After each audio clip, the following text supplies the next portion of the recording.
అమావాస్య పోయిన పంచమరాత్రి జననం దైవ కార్య నిమిత్తం. మీరేం చెప్తున్నారు అర్థం కావడం లేదు స్వామి. జరగవలసిందంతా శివయ్య చూసుకుంటూ మీరు వెళ్ళండి.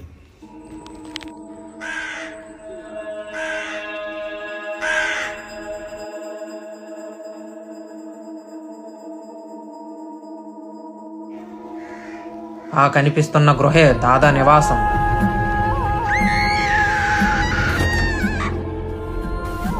దాదా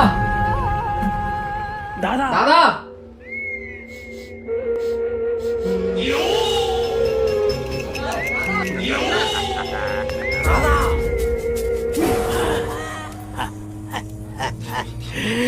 నిన్ను చూసి చాలా ఏళ్ళయింది. నువ్వు వచ్చావంటే పంచమరాత్రి గడియలు ఆసన్యమయ్యావని అర్థం.